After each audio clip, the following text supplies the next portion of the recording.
मैं भी एक सामान्य बच्चे की तरह माँ के गर्भ से पैदा हुआ था। लेकिन 1982 में जब मुझे हाई फीवर हुआ, उसके बाद मेरे नर्वस सिस्टम में ये समस्या आई और मुझे पोलियो का अटैक हुआ। नमस्कार, जोहार दोस्तों। जी टीचर सेशन में स्वागत है आपका।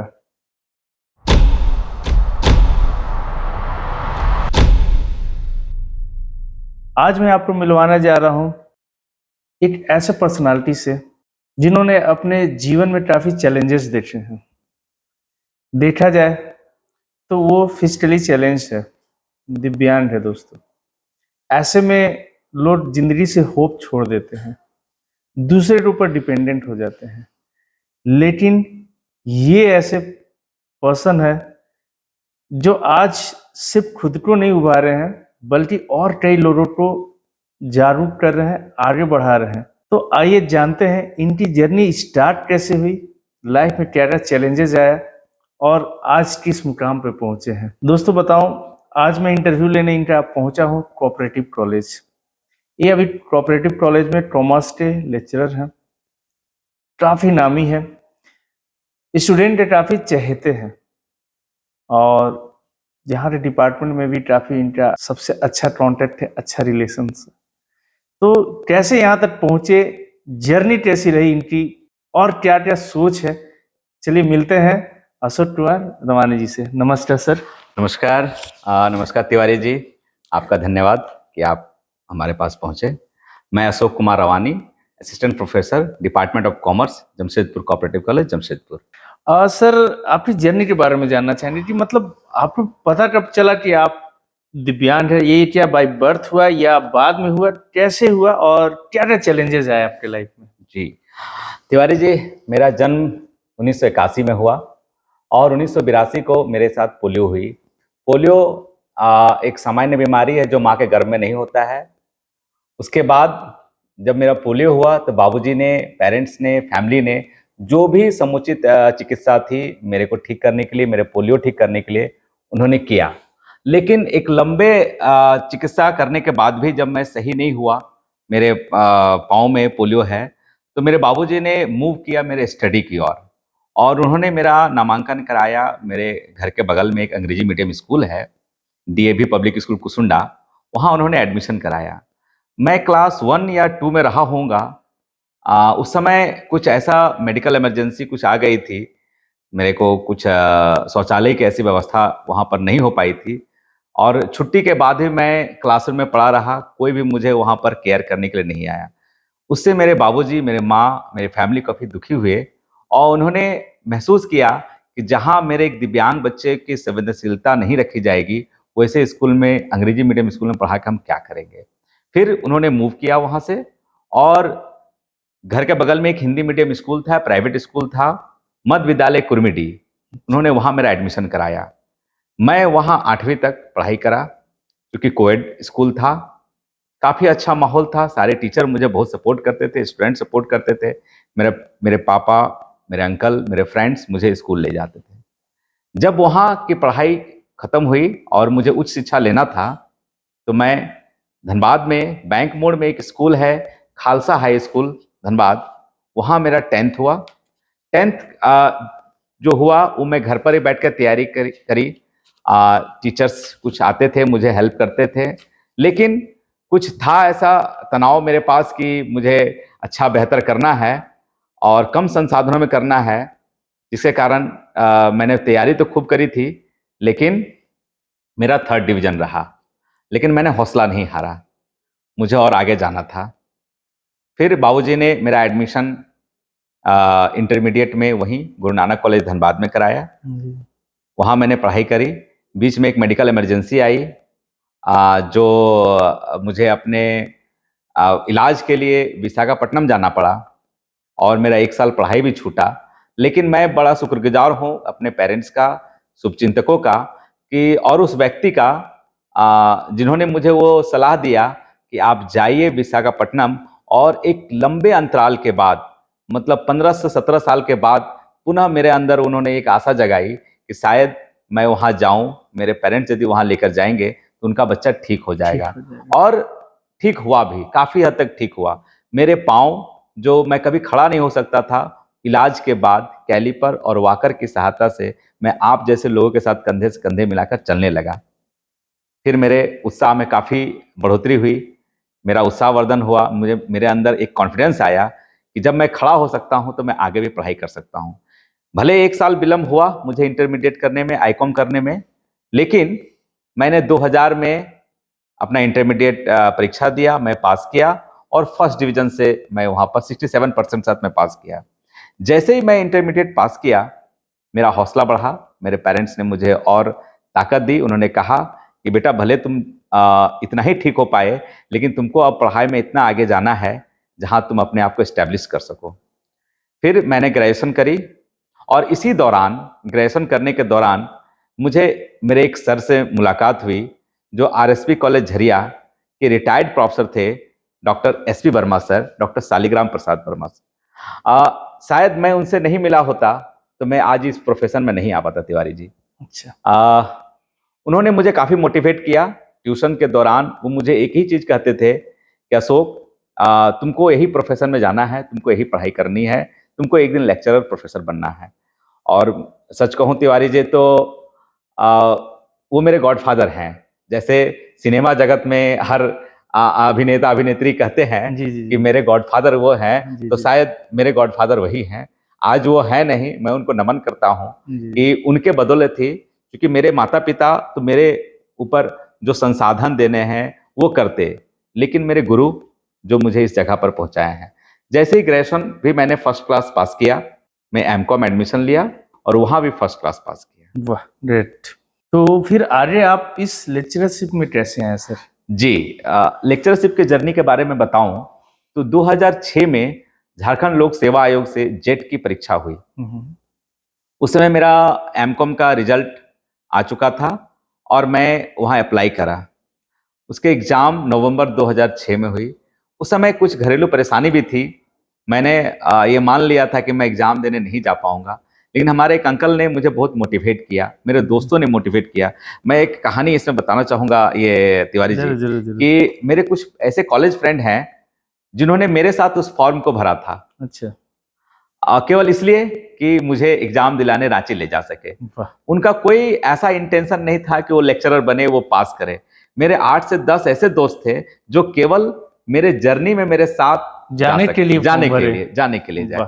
डोरना कॉलेज रांची में मेरा सेंटर पड़ा था। सभी दोस्त गए, हम लोग एग्जाम दिए। एग्जाम देने के बाद सामान्य जैसा एग्जाम जाता है, क्योंकि जस्ट मेरा एमकॉम कंप्लीट हुआ था, तो कई सारी चीजें मुझे आती थी और मेरा विषय था कॉमर्स है, तो कॉमर्स में मैंने मेहनत किया था। जी।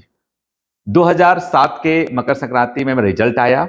रिजल्ट से रिलेटेड एक और कहानी बता दूं कि मैं जब अखबार देखा तो मुझे अपना रोल नंबर नहीं दिखा था। अच्छा, हड़बड़ी में या एक्साइटमेंट में कुछ ऐसा था कि मुझे लगा मैं पास नहीं कर पाया। लेकिन मेरे जो साथी थे जो उस समय मेरे साथ थे, जी, उन्होंने ये रोल नंबर मेरा खोजा कि देखो तुम्हारा नाम भी इसमें है। हाँ, तो ये अप्रत्याशित था कि मेरे लिए, जब मैं देखा तो मुझे दिखा नहीं, और उन दोस्तों का हमेशा सहयोग रहा है।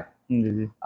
और फिर जब 2007 में रिजल्ट आया जेट का, फिर अप्रैल 2007 में ही झारखंड लोक सेवा आयोग से लेक्चरर की बहाली निकली थी।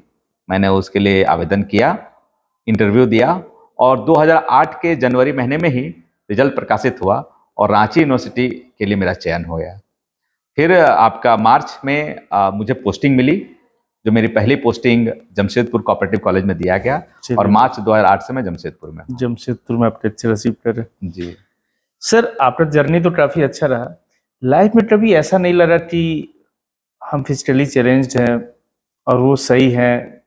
कभी ऐसा आपको लगा कि नहीं हम उनके बराबर नहीं है या उनसे कम है, या हम किसी ने आपका वैसा इंसल्ट किया हो, वैसा कोई वाकया? हाँ, मैं 2 कहानी आपको इसके संबंध में बताना चाहूंगा जो शायद दूसरे विद्यार्थियों के लिए भी प्रेरणा स्रोत होगा। जी। और ये मैं क्रिटिक करने के लिए नहीं कह रहा हूँ, मेरे सर ही हैं। जब मैं पार्ट 1 में था, बीकॉम पार्ट 1 में, मेरे एक सर है, मेरे कॉलेज के सर थे, मैं उनके पास ट्यूशन पढ़ने जाया करता था। तो उनको ऐसा लगने लगा कि शायद ये दिव्यांग बच्चा है, बहुत आगे तक वो पढ़ाई कर पाएगा नहीं कर पाएगा। तो उन्होंने मुझसे एक बात कही कि तुम्हारे फादर क्या करते हैं? और मुझे अतिशयोक्ति नहीं है इस बात की मैं कैमरे के सामने या आपके सामने ये बात कहूँ, क्योंकि वो मेरे लिए मोटिवेशन का पार्ट रहा है। जी जी तो मैंने कहा सर मेरे बाबूजी भारत कोकिंग कोल लिमिटेड में ड्राइवर के पोस्ट पर हैं। तो उन्होंने कहा कि तुम्हारे फादर ड्राइवर हैं और तुम्हारे ऊपर इतने खर्च कर रहे हैं। बोला सर हाँ सर, कोई भी पिता रहता तो अपने बेटे के ऊपर बेटे पे खर्च करता करता ही, ही, हाँ। तो मेरे ऊपर भी खर्च कर रहे हैं। बोला नहीं, ये पैसे तुम्हारे फादर रख देते तो शायद तुम्हारे फ्यूचर में कुछ काम आ जाता। मेरे लिए वहाँ एक चैलेंज था सर। मैंने अंदर से ये महसूस किया कि मुझे एक ऐसा मुकाम पे पहुंचना है जहां मैं सर को बता सकूं, सर के साथ चैलेंज नहीं थी, बस सर को बता सकूं सर मैं भी कुछ कर सकता हूं। और जब मैं वहां, ये मेरे अंदर एक चीज थी, एक सोच था कि मुझे एक बेहतर करना है। हाँ, मुझे उस समय ये पता नहीं था कि मुझे लेक्चरशिप में जाना है या प्रोफेसर बनना है, लेकिन मुझे जीवन में कुछ करना है, मुझे यूनिक कुछ करना है। और मैं बताऊं तिवारी जी एक बहुत अच्छी बात कि 2008 में जब मेरी बहाली हुई जी, तो वो सर का बेटा भी लेक्चरर बना और मैं भी लेक्चरर बना। और एक ड्राइवर के बेटे में और एक प्रोफेसर के बेटे में कोई फर्क नहीं रहा। बहुत बढ़िया, बहुत बढ़िया। हाँ, और एक दूसरी घटना ये मैं बताऊं जी कि जब मैं एमकॉम का प्रोजेक्ट करना था, तो हम लोगों को वहाँ डिसर्टेशन के लिए एक असाइनमेंट मिला था। जिला उद्योग केंद्र धनबाद में जाकर मुझे कुछ डाटा कलेक्शन करना था। जी। जब मैं अपने दोस्तों के साथ, मुझे लेकर गए बाइक से, तो जिला उद्योग केंद्र के जो निदेशक होते हैं, डायरेक्टर होते हैं, उनके चैम्बर में पहले वो पत्र देने थे और वो कहने थे कि सर मुझे डाटा चाहिए। जब मेरा दोस्त मुझे गोदी कर कैरी करके, चूंकि मैं सामान्य व्हीलचेयर यूजर हूँ, व्हीलचेयर से चलता हूँ और नहीं तो फिर कैलिपर वॉकर से चलता हूँ, तो मेरा दोस्त जब मुझे गोद में उठाकर उनके चैम्बर में ले जाता, अरे इनको क्यों ला रहे हो यहाँ पर, इनको बाहर रखे, इनको बाहर रखे, इस तरह करके संबोधन हुआ। बावजूद मैं बोला कि नहीं, मैं चेयर पर बैठूंगा। मैंने कहा कि मैं एमकॉम का विद्यार्थी हूँ, कुछ डाटा चाहता हूँ। तो मुझे वहां थोड़ा सा एक बार लगा मन में कि क्यों नहीं एक ऐसे अधिकारी के मन में दिव्यांग लोगों के प्रति कोई चेतना क्यों नहीं है कि एक दिव्यांग व्यक्ति, आप जब तक उसको नहीं जान रहे हैं कि वो कितना पढ़ा लिखा है या नहीं है, आप ऐसे ट्रीटमेंट कैसे बोल सकते हैं, है ना। आपके सामने एक एमकॉम का विद्यार्थी है, सही बात है, आपको तो और मुझे मोटिवेट करना चाहिए। तो ये दो ऐसी घटनाएं हैं जो शायद मुझे आज यहाँ तक पहुंचने में मुझे पीछे से बल मिला है। चलिए बहुत अच्छा। ऐसे तो मोटिवेशन कई लोगों को कहीं से मिल जाता है जी। आपको ये प्रॉब्लम था, किसी से इंस्पायर्ड थे आप कि वो ऐसा कर रहा है तो चलो मेरे पैर में ही प्रॉब्लम है, हाँ। दिमाग में तो प्रॉब्लम नहीं है, वहां से तो मैं तेज हूँ।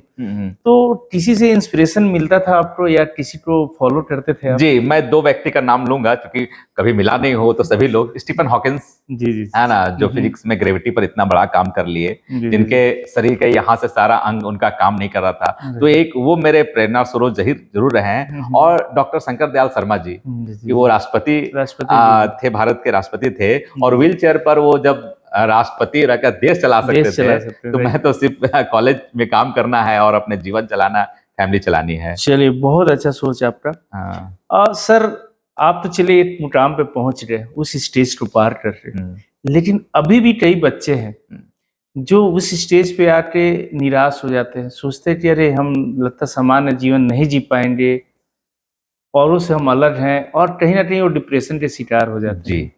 तो ऐसे लोगों के लिए आप कुछ कर रहे हैं या कुछ करना चाहेंगे? जी बिल्कुल। देखिए, चूंकि मैं कॉलेज प्रोफेशन में हूँ, 2008 से हूँ, 15 साल हो गए हैं मेरे जमशेदपुर में, और लगभग शुरू से ही जब से इस कॉलेज मैंने संभाला, बीच में मैं जमशेदपुर वुमेन्स कॉलेज में मेरा ट्रांसफर हो गया था, तो बच्चों के साथ मेरा बड़ा घनिष्ठ संबंध रहा है। किसी भी सब्जेक्ट के बच्चे रहे, कॉमर्स के रहे, आर्ट्स के, साइंस के रहे, उनकी मदद करना, कभी भी उनको एडमिशन से लेकर, रिजल्ट से लेकर और भी सामान्य चीजें, तो बच्चों के साथ मेरा इंटरेक्शन बहुत ज्यादा रहा है। तो मैं जब क्लास में जाता हूँ तो बच्चों को मैं एग्जाम्पल अपना ही देता हूँ। मैं वो कहता हूँ कि जब मेरा जैसा असामान्य व्यक्ति और 3rd डिवीजन से पास व्यक्ति आज तुम्हारे सामने पढ़ा सकते हैं, तो मेरे से तो लाख गुना अपॉर्चुनिटी तुम्हारे पास है। सही बात। तो ये बच्चों को मैं मैसेज जरूर देता हूँ कि कभी भी किसी भी स्थिति में अपने आप को इस काबिल नहीं समझना है कि हम ये नहीं कर सकते हैं। दूसरा कि जमशेदपुर और झारखंड में दिव्यांग बच्चों के लिए खास करके, चूंकि मैं दिव्यांग स्वयं हूँ और मैंने जो महसूस किया है लाइफ में, तो बाकी लोग इसको ना करें, तो जागरूक करने के लिए, मोटिवेशन करने हमारा एक यूनिट है जिसके साथ मैं जुड़ा हूँ। और समय जब भी मिलता है मैं दिव्यांग बच्चों के लिए ही नहीं बल्कि सामान्य बच्चों के लिए भी उनके उत्थान के लिए, उनको मोटिवेट करने के लिए यदि वो कोई हम मुझे बुलाते हैं स्पीकर के रूप में या ऐसे ही कोई कार्यक्रम हो तो मैं आयोजक से 5 मिनट मांग लेता हूँ कि भाई मुझे कुछ कहने दिया जाए। शायद मेरे बातों से कुछ बच्चे यदि मोटिवेट हो जाएंगे तो जमशेदपुर में जो आज हम देखते हैं कि सामान्य से 1% आधा % रिजल्ट के लिए जो बच्चे सुसाइड तक कर लेते हैं, अपने जीवन को अंत कर देते हैं, कम से कम ऐसी स्थिति से तो नहीं आएगी। तो सोसाइटी में केवल पढ़ाने का ही जिम्मेदारी हमारे ऊपर नहीं है, बल्कि आपके स्टूडेंट के अलावा भी जो मेरे सोसाइटी में लोग हैं जहां हम उनको जागरूक कर सकते हैं, मैं वो भी काम समय जहां मिलता है मैं कर लेता हूँ। एक्सपीरियंस तो काफी आपने गेन कर लिया है, काफी कुछ लाइफ से भी सीखा है। आपके पढ़ाने का तरीका और लेक्चरर से कैसे आप अपने आप को अलग करते हैं?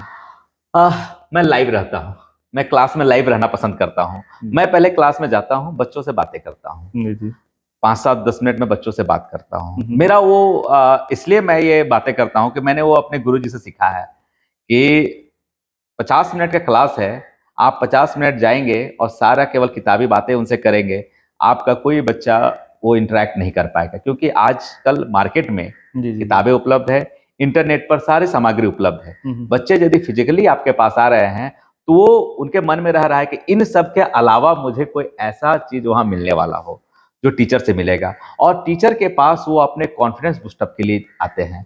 क्योंकि पढ़ाई तो वो इंटरनेट पर करेंगे, थोड़ा बहुत किताब है उनके पास, मार्केट में बहुत सारी चीजें हैं जिनसे वो पढ़ाई कर लेंगे, लेकिन जब टीचर से मिलेंगे तो वो टीचर के साथ जो इंटरेक्शन करेंगे वे अपने जीवन के बारे में भी, अपने लक्ष्य को निर्धारित करने के लिए भी बातचीत कर पाएंगे। तो मैं जब भी क्लास में जाता हूँ इंडिविजुअल बच्चों से बातचीत करता हूँ, उनको पहले मोटिवेट करता हूँ, इंटरेक्ट करता हूँ, जब वो सामान्य हो जाते हैं फिर अपने विषय पर बात करता हूँ। चलिए, बहुत अच्छा। अभी तक का तो जर्नी आपका काफी अच्छा रहा, अब आगे का क्या सोच है आपका, आगे का क्या प्लान है? हाँ, ये बड़ा बढ़िया आपने प्रश्न किया है। ये एडमिनिस्ट्रेटिव मेरा बड़ा प्रशासनिक कार्य मेरे लिए बहुत पसंदीदा रहा है। मैं टीचिंग में जरूर हूँ, प्रयास करता हूँ कि एक अच्छा शिक्षक बनूं, लेकिन प्रशासनिक कार्यों में भी मेरी बड़ी रुचि रहती है। महाविद्यालय के कई भी कितने प्रकार के जो प्रशासनिक पद हैं, प्राचार्य के द्वारा या वाइस चांसलर के द्वारा मुझे जो दिया जाता है, मैं कोशिश करता हूँ कि वो कार्य बेहतर तरीके से करो। तो मेरा एक लक्ष्य ये भी है कि यदि मुझे प्रशासनिक कार्य करने का मौका मिला इसी फील्ड में, कॉलेज यूनिवर्सिटी की फील्ड में, तो मैं वहां जाना एक बार पसंद करूंगा। चलिए, बहुत अच्छा। सर, लाइफ का सैड मोमेंट तो आपने बता दिया, कुछ मेमोरेबल मोमेंट या बेस्ट मोमेंट जो आप आज भी याद करते तो रोमांचित हो जाते होंगे? कॉलेज के दिन, मेरे कॉलेज के दिन जब मैं पढ़ता था, वो मेरे लिए बड़ा रोमांच वाला समय रहा है। क्योंकि आप ये मान के चलिए कि 8वीं के बाद मैं स्कूल कॉलेज नहीं गया और सीधे मैं एमकॉम करने कॉलेज गया। तो बीच में जो गैप रहा तो लोगों से बहुत डिस्कनेक्ट रहा, केवल फैमिली के साथ, और दुनिया को कहें तो दोस्तों के साथ जिंदगी जीने का वो जो पल थे मैंने नहीं जिया था।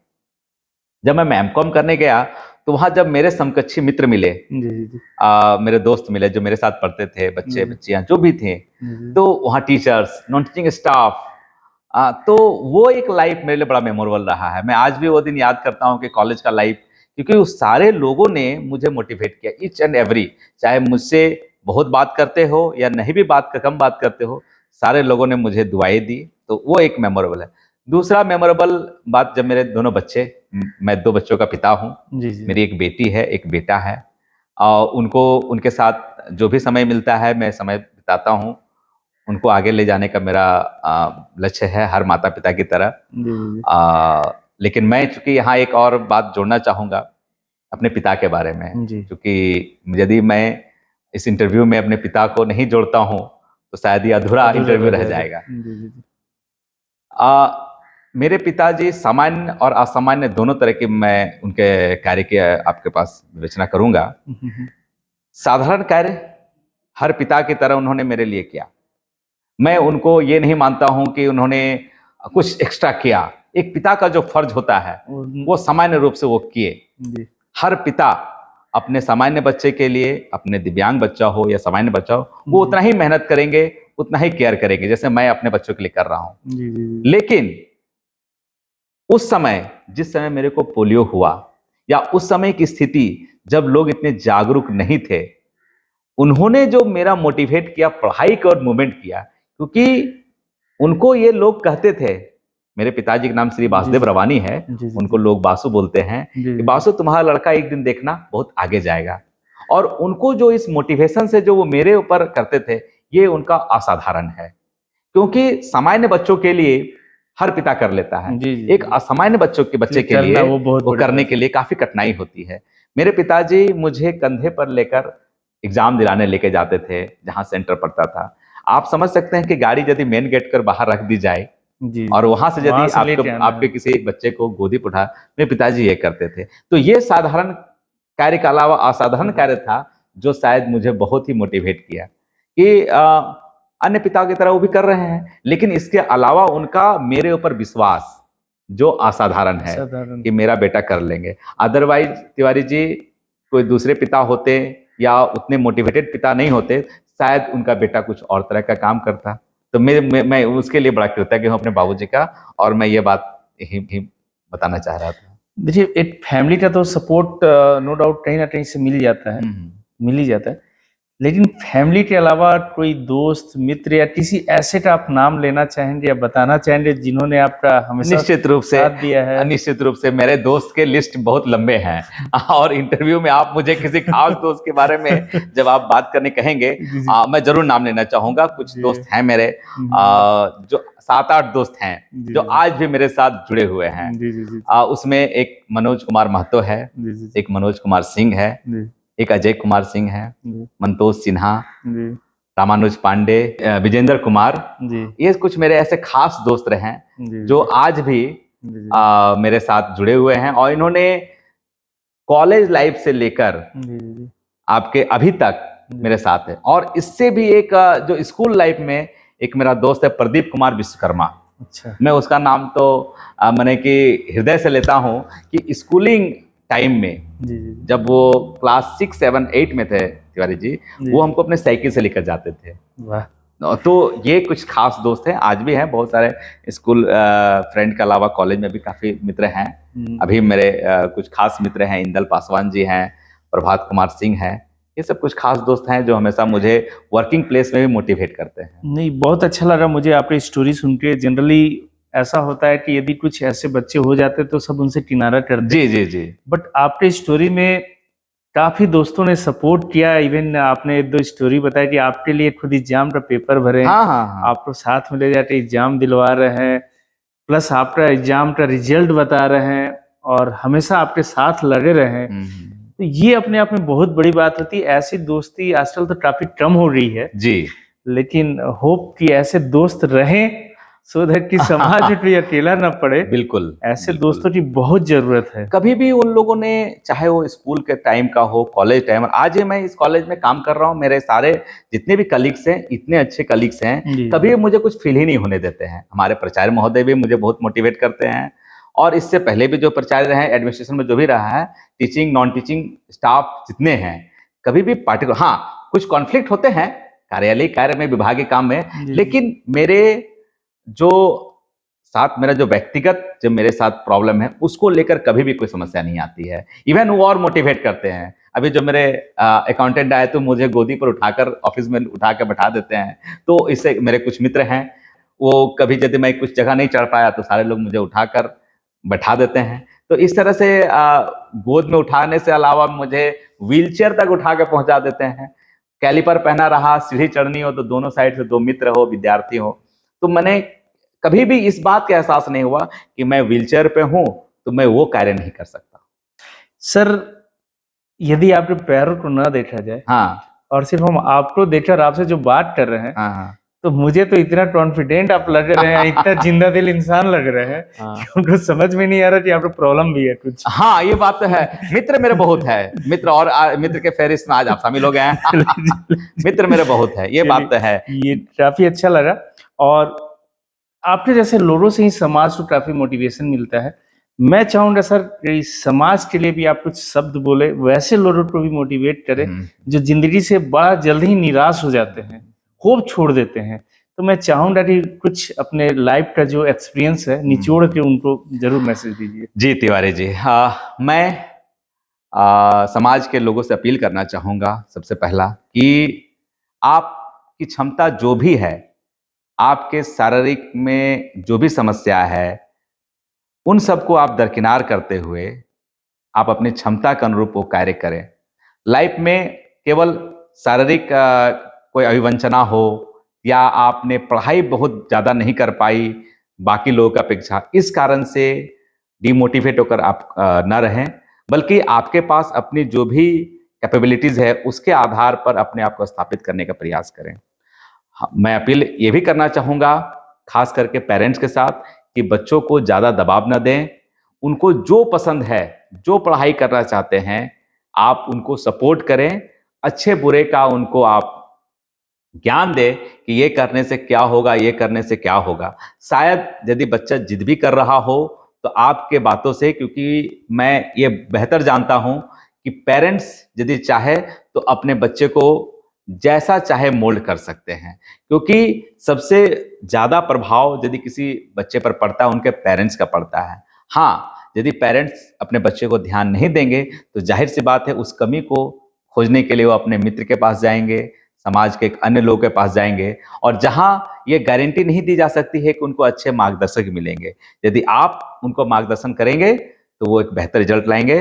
और समाज में हम सभी का ये जवाबदेही है कि केवल अपने बच्चे के लिए नहीं, बल्कि समाज के इंडिविजुअल के अलावा आपके आस पड़ोस के बच्चा भी यदि कोई ऐसे संगत में हो, कोई तकलीफ में हो, तो उसको काउंसलिंग करिए, मोटिवेट करिए, और लाइफ का जो ध्येय है उसमें उसको पहुंचाने में मदद करिए।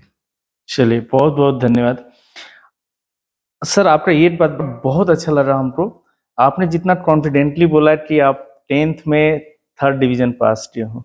जनरली लोग जब कुछ अचीव कर लेते हैं ना, एक अच्छे पोजीशन में चल जाते हैं, तो अपने खामियों को छुपाने का कोशिश करते हैं, लेकिन आपने वो सही चीज बताया, सही तथ्य बताया, और इससे हमको लगता कि काफी स्टूडेंट को फायदा ये हो रहा कि यदि किसी रीजन से उनका रिजल्ट खराब भी हो जाता किसी टाइम, तो उनके पास ऑप्शन है फिर से पिकअप करने का। ऐसा ना हो कि निराश हो जाए, अरे 3rd हो रहे अब हम क्या कर सकते हैं, तो फिर से वो पिक कर सकते हैं और फिर से अपने टारगेट को अचीव कर सकते हैं। तो निराश नहीं होना चाहिए।